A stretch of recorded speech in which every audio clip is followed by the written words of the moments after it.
Now let's take a look at this game. What went wrong for poor black? Okay, a3 serves no function. I mean, this is just... Okay, I mean, why not play d4? Take control of the center. d4, good move. There he does. Now, what is this? I mean, it attacks upon here. But white could play d5 and the knight is stuck. He doesn't have a way out. Now the threat is b4, winning the knight. So move 5, black is in trouble. Now this stops b4, or does it? Now he can play it anyway.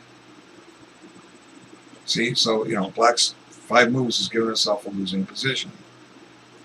The knight is a goner. White's a piece up. Black has done nothing to get his king safe by casting kingside.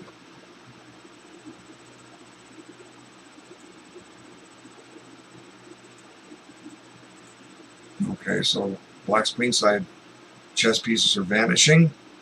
White has one piece developed. Time to develop another one. Okay, attack a pawn, that makes sense. Protect the pawn, protect the bishop, while the queen is overworked. Black can't take advantage of it. Check, just block the check. Interpose bishop d2. Uh-oh, there goes a pawn. So,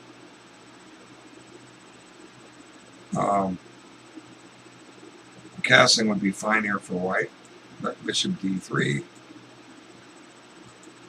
And now black blunders his queen away. And that's the game. That's what happens when you play blitz chess. What happens when you don't learn an opening.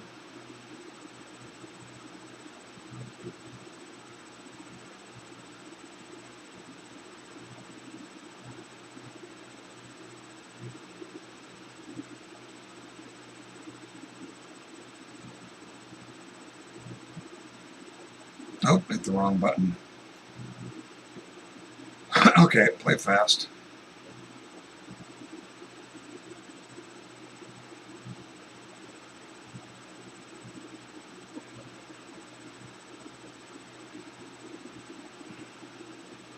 Okay, we watched Narrow Mustang. Let's try to find somebody new. Blushing Iron and Sub D1. What are they doing here? Okay, it's about a 5-minute game, maybe an increment.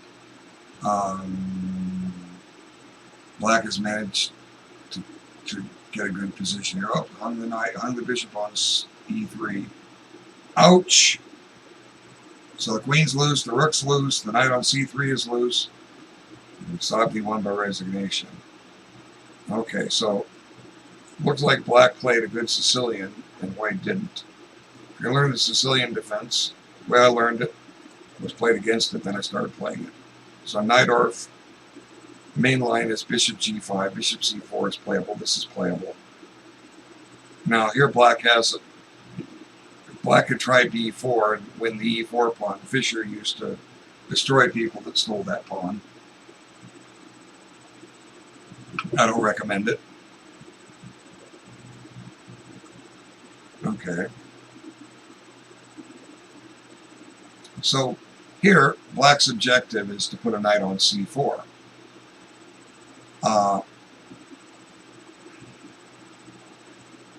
And white can't do anything about it. It's going to happen.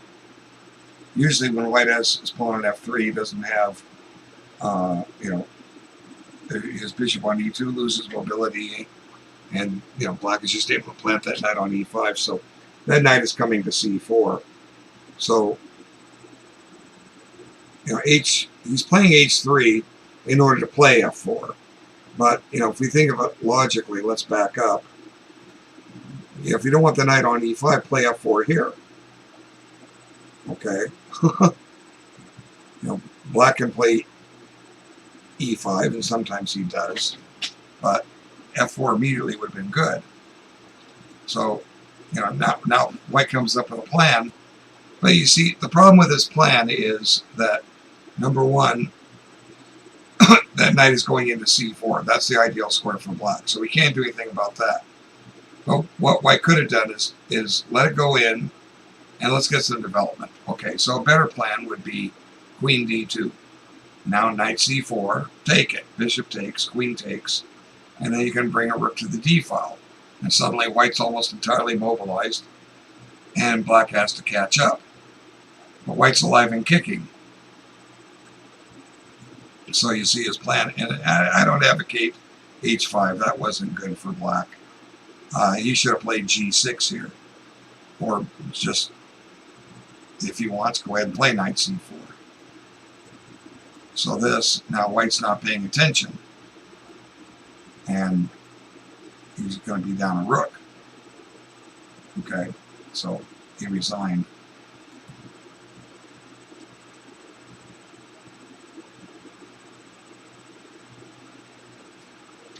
Okay, next up.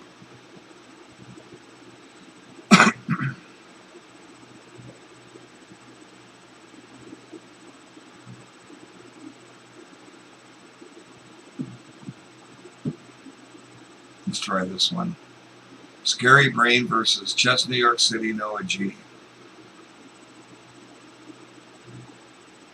Yeah, another blitz game. White is winning. He just hung his pawn on d4 with check. So black is behind just over a minute on the clock. Now he's going to hang another pawn. So black's 11 kicking here. Just take the pawn on e5, then take the pawn on g5. And white may not win this.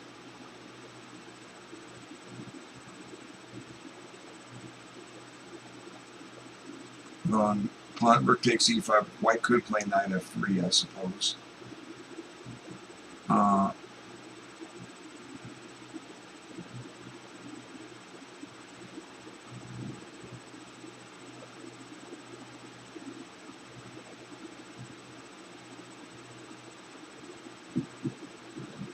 He wants to check.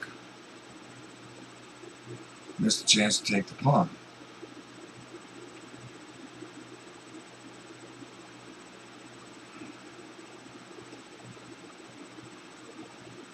He's driving the king right over there to help take the a pawn, but maybe that's good for black. Just get that king off the other side of the board.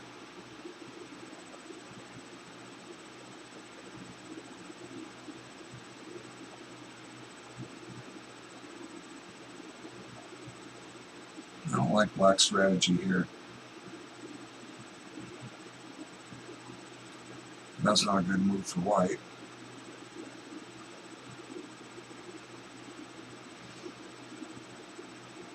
Then I could have gone to d3. Now I'm just going to take the pawn and get it over with. Okay, so now at least the white rook is free. Doesn't have to keep an eye on the pawn on the a3 anymore. But notice that, let's see, black could play rook g1, and if f4, play rook. Okay, well, this attacks a pawn too. Black's got to get rid of those pawns. He missed a chance to get rid of the one on e5, and he helped, white get rid of that pawn.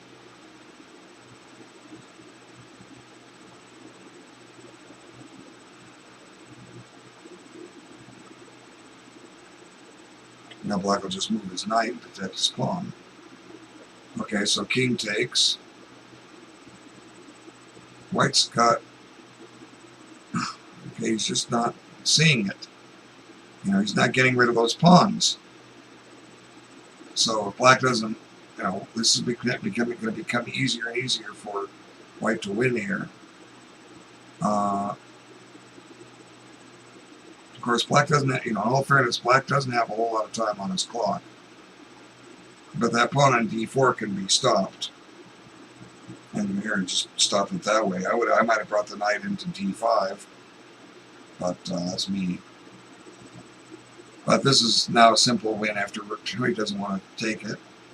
But this is strong. Maybe he's planning to win the pawn on h7. There may be some back rank checkmates here. Yeah, this is going to end in checkmate. Rook d7 check. King f8. Oh, no, you don't take the pawn, you have mate. Now, you have mate if he steps back, but he's going to step forward. Now you've got to work all over again. Okay, so white missed a mate. I think. Maybe I'm wrong. Pattern recognition.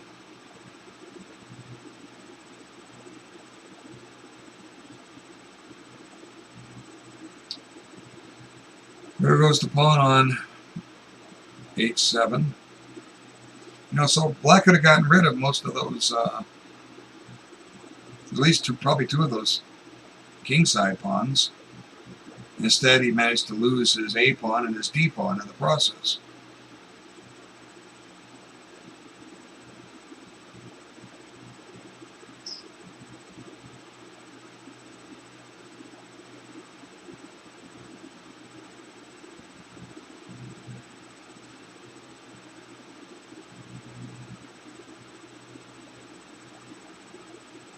Now, pawn on h7 is very dangerous. Black will run out of checks in a moment. And white will transfer his rook to the back rank.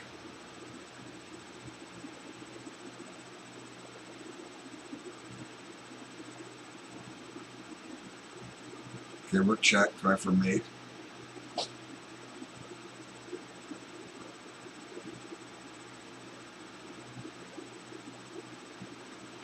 He has got a position. It's only mate if he goes back.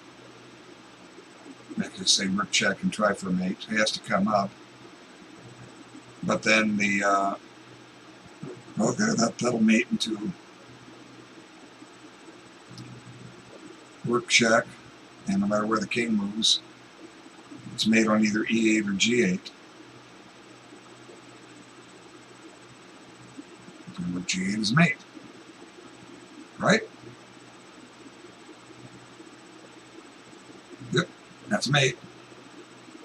Okay, so black had his chances to hold that, but you know, we're not, you know, we can't expect perfection here. We're looking, you know, we want to see mistakes. We want to see what we do against mistakes, because we know that when we go to play games against people about our strength or their strength, they're going to make mistakes too. So this is a book. Let's see. No, that okay. Black had a win of a pawn here. It's just pawn takes. Okay, he missed it. But instead, he's going to try to pile up on that pawn on d4. Okay, so black has 4 attackers on it. White has 4 defenders. So now black should trade on c4 and check on b4. Oh, well, let's see. That's interesting defense. Let's put the queen on c7 and pile up on e5. Okay, now white has found a defense, but black misplayed this opening. Let's look at that again. You know, see, when he played knight d2, they played knight d2 early. See, here black even has a win of a pawn. Pawn takes, knight takes. So it was there for 2 moves in a row. So, you know, black loses this game, but he has himself to kick in the seat of the pants because he didn't win the pawn. Now, that doesn't mean black will win the game, but he's certainly on track to win the game.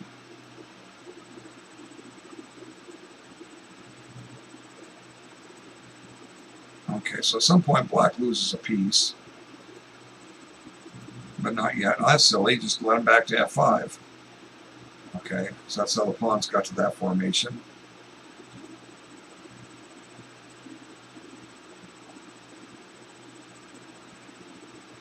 So now that knight's a little out to dry. Let's see, you can go to a6. But he's going to get some double pawns. But this isn't all that critical. Yeah, it was. That's where he lost the piece. See, the pawn on b7 was overworked. So you know, so black needs to come up with something better here. Knight c6 ties the knight down because you're attacking a5. It's a good move. And, you know, now the pawn on b7 is overloaded. It's defending a6, it's defending c6.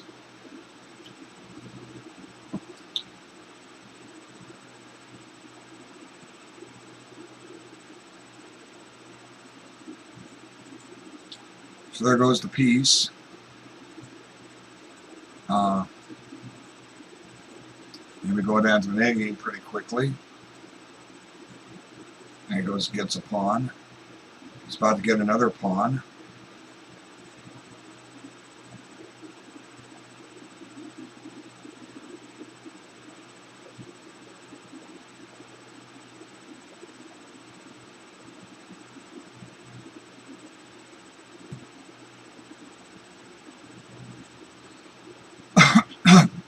Sorry. So he's advancing that pawn too far. It's finally going to get surrounded. And he lost that pawn.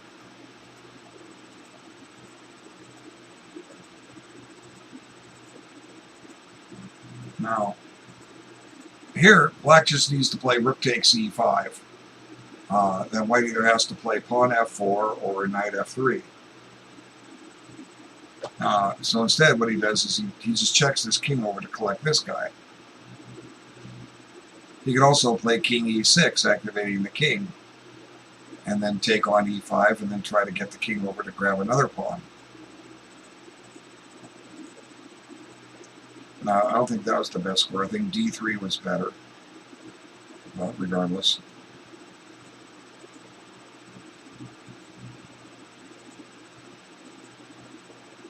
Now here, gotta save the rook, but now white's able to protect all of his pawns. And now this knight is coming into play. Now here, I was thinking there's a mate with rook d7 check, but only if the king goes back. So rook check, king comes up here. So I make mistakes.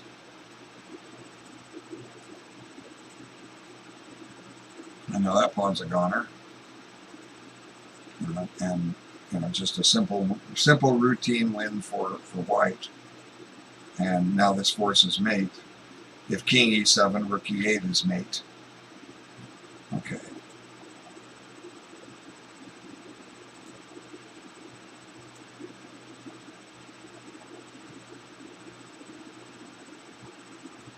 Let's find another one.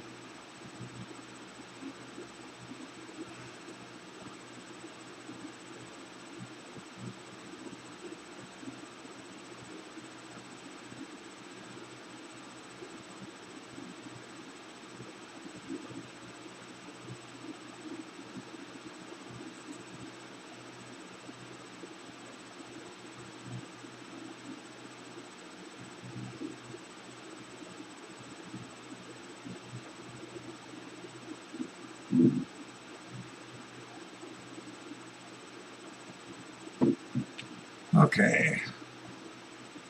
I wish I could find a longer game. Okay, let's see. Try these two. It's a close to even match.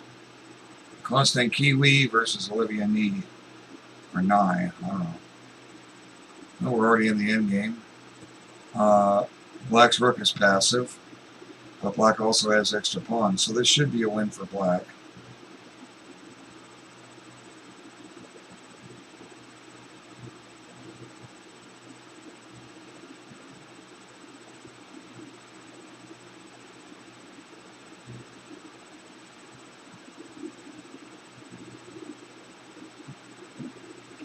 Well, he's got the queen now, so that should do it.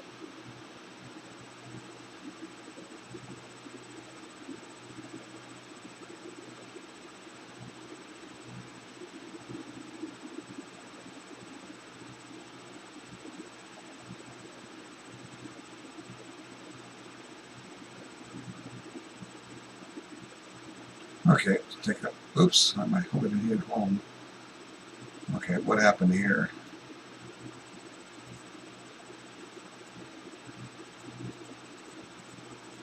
H3 totally useless, totally unneeded. A3 totally unneeded. But white looks at it this way. You're not going to pin my knights. You're not going to put a knight and fork me on my squares. Ugh. Ridiculous. The internet defense invented by thousands and thousands and thousands of people day in and day out. Ever since the internet chess came into being. Read a chess book. Watch my videos. You'll learn something. So both sides have managed to put their pawns up on those squares. Okay, let's see now. White has 7 pawns, black has 6. White's won a pawn, but black is getting it back. So white ended up in this ending 2 pawns down. So he's going to lose 3 of his queenside pawns for 1 of black's. Why isn't white worried about getting castled? And there goes a pawn. Oopsie. So he had to take back with the queen to guard c3. So there goes 1 pawn. Now you're in a pin. There goes another pawn. There goes another pawn. Oh my goodness. And poor white still hasn't castled yet. He can't. Yeah, he had to guard that before he could. Now he can castle, but he's still subject to a pin. So what about rook b7 to d2, or d7? Ouch. Okay, white has problems here. Knight is 3 times attacked, but can't move. So he finds a clever move here. He says, go ahead, take my knight. I'll take your queen. And he takes back with the knight. Good defense. Now black is just 3 pawns up. Oops, there goes his knight. Okay, how did black bundle his bishop? That's how. Oops.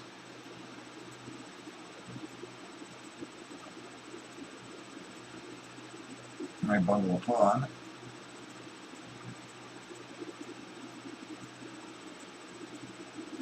So I got to get that rook back to b8 here pretty soon. But this is winning for black. Now he just moves his... Well, no, the rook's going to come back to b7. Okay, so the problem that white faces here is, number one,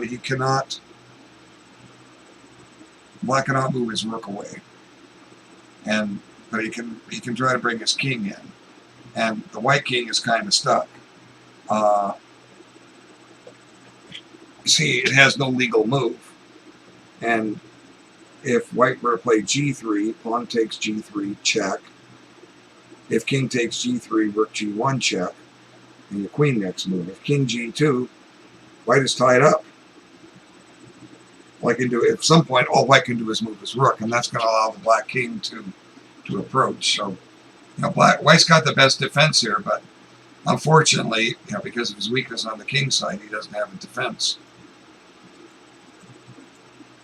And like I say, this king, that's a blunder. That's just going to allow black to move his rook, and he queens next turn. But he had no other choice. This is just winning for white, or for black. And now he gets his queen, and that is all she wrote.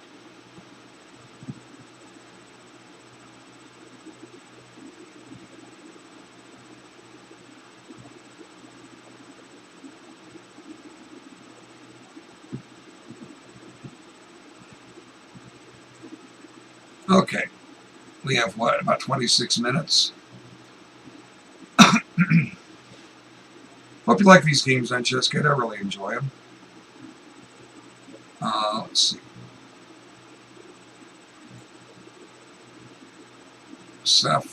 Where did that game go? Sapphire Glacier and Far Mask. That seemed... Where did that game go? Here it is. No, it's too much of a mismatch on rating. Okay, here we go. Terrific Coin versus Kinetic Taffy. Huh. That looks like fun.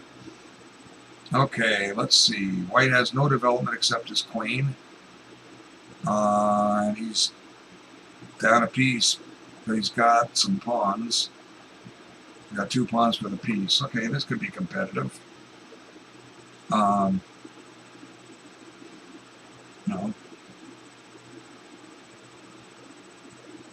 Well, there was one of his pawns. He didn't guard it.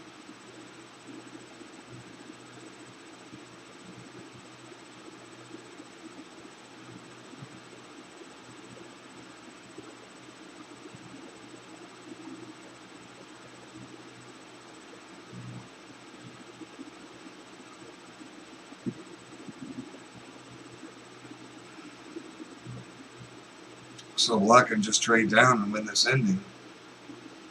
Now, there's not much White can do about it. All he's got left is a couple of rooks. And now now he says, take my pawn. Yeah, take the pawn. It's with check. White doesn't have time for rook c8. Just take the pawn with check. Now just retreat the rook. And, Black, this is just a routine win.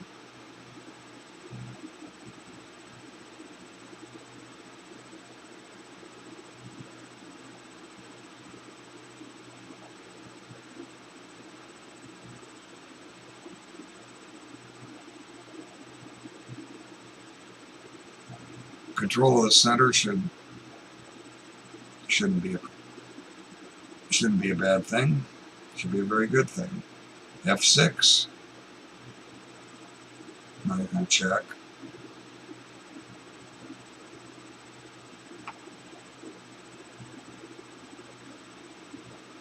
F6 allows White to play F4, but Black can hold that pawn. Let's just, okay, this could get dangerous. It could. Well, I would have put the king on d6 and just seen what I could have done.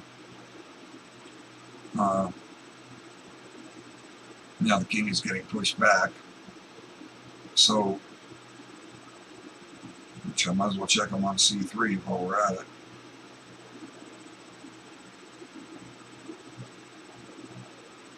That king's gone for a walk.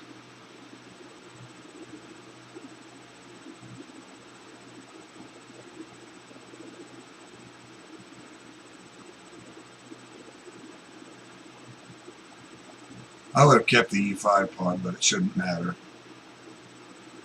It got the white rook active, and White could maybe double up on the open file now.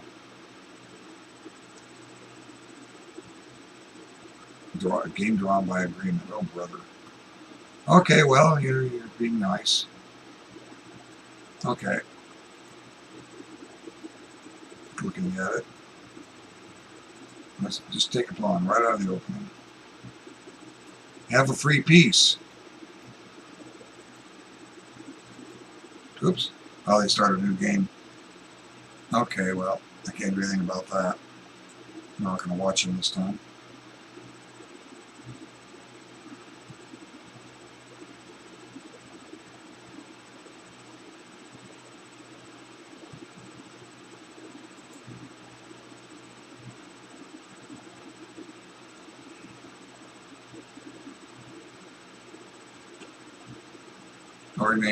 Ordinary swing and Lion King 10. Let's try that. Game almost over. While Black is winning. Hope he has an increment. You find out when he moves. Yeah, he has a 5-second increment.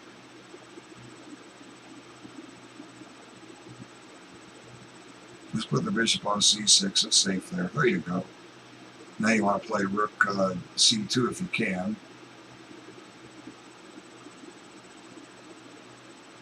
So rook c2, tie Black up, or tie White up. Rook g3 is forced.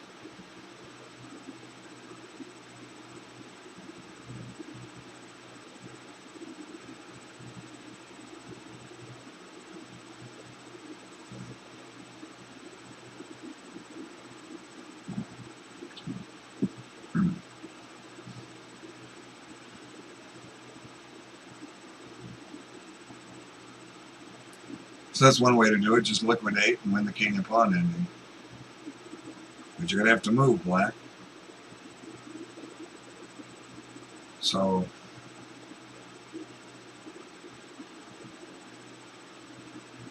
let's do with a king h8. Makes no sense.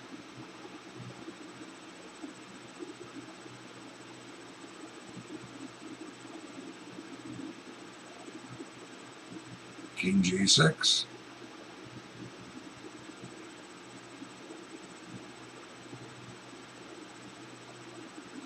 So black wins this. Should win this.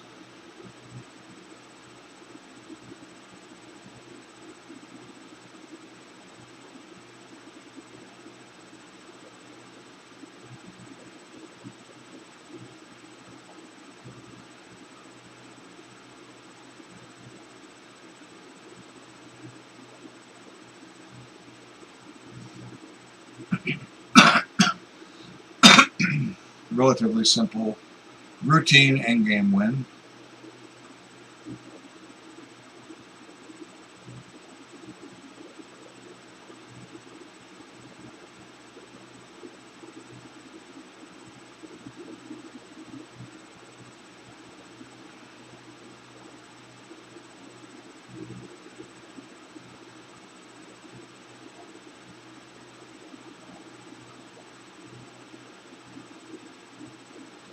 Draw by stalemate. Now that's hysterical. Oops. Crap. You had time on your clock to see that, but you didn't. Okay, let's have a look. Okay, h3 totally useless. Black has lost time with its bishop. I mean, you know, what's the point of bishop e7? You've already developed it. Okay, the internet defense. A3 and h3. Keep those bishops and knights at bay and ruin your position.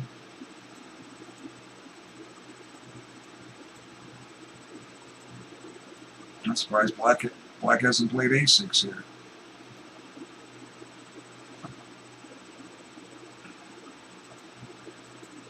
Okay, giving white the a file.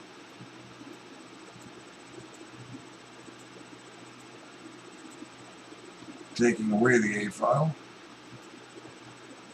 Oopsie, white just dropped a rook. So black is going to be generous because he ended up. No, it's not generous. White was. Well, black's still going to be generous. He gives back. Well, I gave it back in the end. He was up a piece. So black's going to give something back here. So now you got to be careful when you get whoops. You see there it goes. Now material is even. You know, see what happened here. You know, white pushed b4, and black only looked at what the pawn could do, not what it uncovered for the queen. So he says, "Oh boy, free pawn," and then there goes his rook. Now black is still for choice here, though he has an extra 2 pawns. We had an extra 2 pawns. Now he's got a pin, so this queen takes bishop. So white is, you know, white's talked himself out of this advantage here, and then, or counterplay, and then let black back in. Well, one thing, the knight is pinned on f8 or e5, so he gets a little more protection. But here, I don't know. You can take on e4 and you're still going to be down 2 pawns. But this just lost a piece. And you know, you don't have enough for it here. Okay, so that pawn is dangerous. So black, with those 2 bishops, black should not have black should have queened that pawn. Okay, I mean, if he plays bishop takes knight, that's okay, but those bishops are strong, so there's no need to do that. Let's just play c3. The knight has to move. And then it's going to go to c2 next turn. It's almost there. Now here, why give it up? You have it. Why give it up? The pass pawn. Why not just play rook c4? Then you're going to chase. I mean, white would have to play g4 to stop bishop f5, but bishop d5 and bishop e4. The rook moves. You push the pawn, and then the bishop is supporting that pawn. You just activate your king, and white goes down in flames. So this is kind of where we picked up. So this should win, but black doesn't pay attention. So this was the wrong choice to make. Let's use the king. Let's just bring this. If this king gets to e2, this pawn has got a clear path. See, you can check here, but now it's tricky. See, he played here in stalemate. And white screams at himself. Okay, but the simplest winning method here is let's ask ourselves. We want to get a queen. How do we want to do it? Well, in order to queen a pawn and a king and pawn ending, you usually need the king's help. I mean, black cannot. Okay, like for instance, if this king is over here on b6 and white has pawns on a6 and b5, the game is a draw because neither side can afford to capture the pawn because the other pawn will sneak in, right? That's the first bit of logic. Okay, the second bit of logic says that if one side can't do it, neither can the other side, so it's a draw. So, but the difference is we have this king out here. So we know the two pawns aren't going to win on their own. We have to use the king. We can advance the pawns and they're closer, but a simple move is just king e4. White cannot, well, let's see. White can keep the king out of e2. I'll have to sneeze. But it just transposes into a simple ending win. Okay, king e4, king g2. King e3, threatening king e2. White must play king f1. Now just king f3, king g1, f4, king g1, or king f1, and then we just move the king one side or the other, and we queen the pawn. So the stalemate should never have happened. Never. Okay, we have about 12 minutes left. Let's see what else we have here.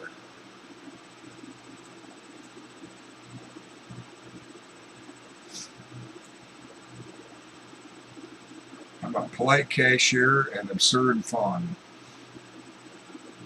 Okay. Uh-oh, that looks like a draw. Now, why does it show? Sometimes it shows me the time, but I can't bring it back.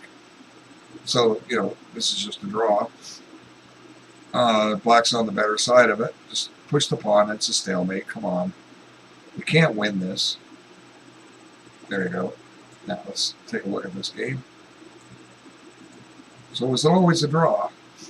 Did one side miss a win? Okay, they're playing good opening moves.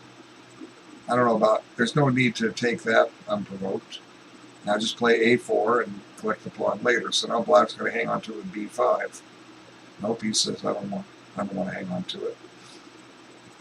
Okay, pitting the pawn so he avoids getting an isolated pawn, at least for now. I took the isolated pawn. Let's see. d5 is an alternative.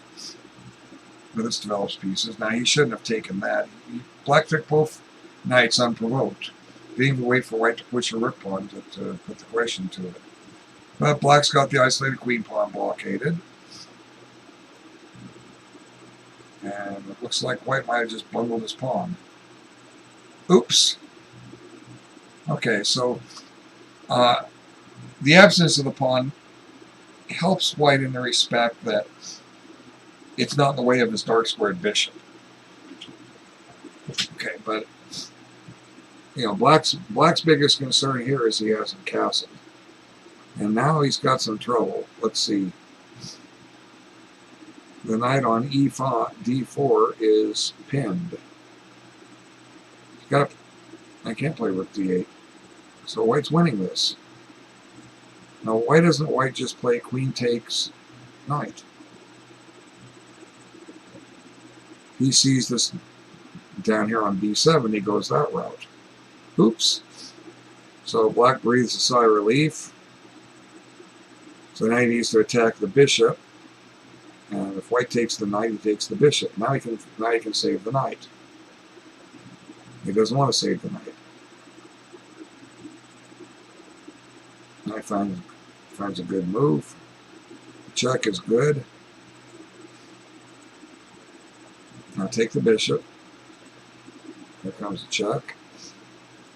Okay, so what's happened here? Black has not lost a pawn.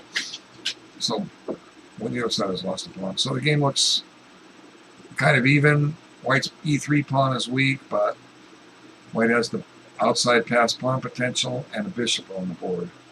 But there goes that pawn. And he's piling up on e6. He gets it at the price of that pawn. Oops, there goes a piece. So White's winning this. When we saw the final position, he ended up on the bad end of a rook pawn, drawn rook pawn ending. Now that's dangerous. Well, maybe it's okay. I'm just saying the rook is tied down to guarding the bishop is all. Okay, so a good move here would be a6, followed by bishop b7, followed by rook d8, rook a8, rook takes pawn, rook moves, rook comes out of the way, and you queen the pawn. Takes a while, but Black can't do all that much in the meantime. But this is good too. White's just activated his king. I've talked about that. Now this should be a routine win. Just rook d7 check. And he misses it. Okay, so White's getting the pawn on f5. I mean, this is a routine win for White.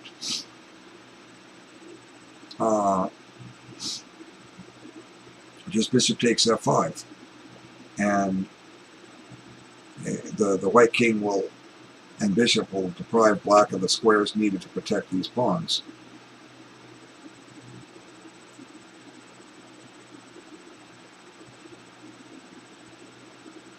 Okay, so he doesn't take the pawn. Now he saves it. Now he's got a pass pawn to worry about. But here, this is a blunder.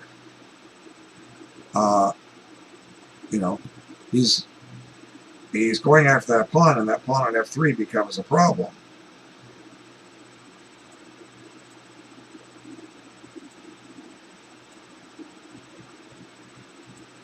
Both sides are going to queen. I'm going to back up on this. Now the White king gets back just in time.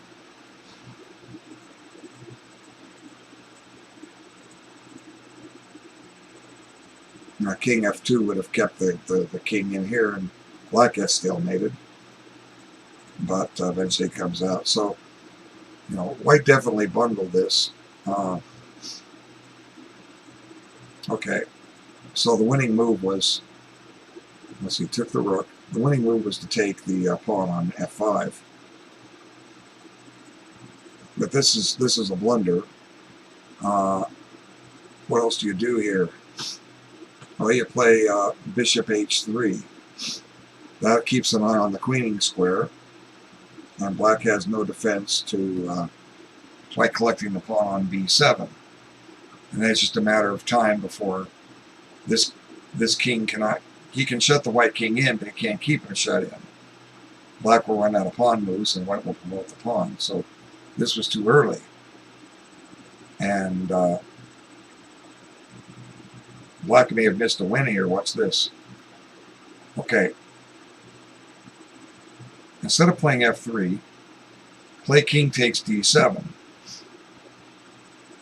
Now on king takes a7. You play king takes c7. And now the white king is boxed in. There's no way white can get that king out. All he can do is play for stalemate. But that he needs a few moves to do that. Black has a few moves, so watch this.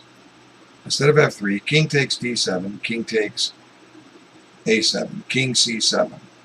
Now white must play king a8. Now we play f3, a7, f2,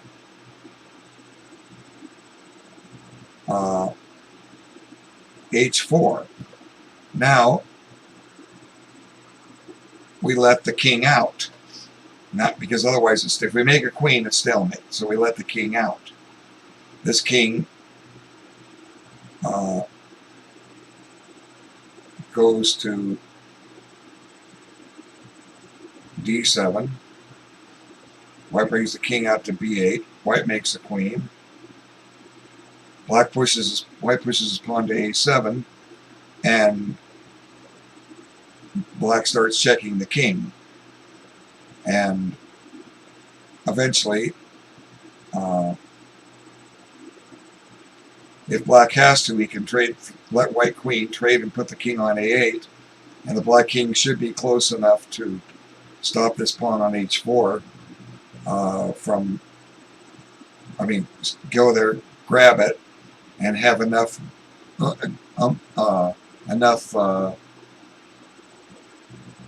stuff left in his position to queen that pawn easily. So once again, the winning continuation here: king takes, king here, king c7. Matter of fact, king c7 is a strategic error. We could play king c8. No. Yeah, we could. We could play king c8. And if white plays king b6, we put the king on b8, and white can't catch the f-pawn. So on king c8, white has to try to stalemate himself. King a8. Wait, let's see. King takes, king c8, king a8, f3, a7. Now we have to bring the king out. I don't know. It's weird.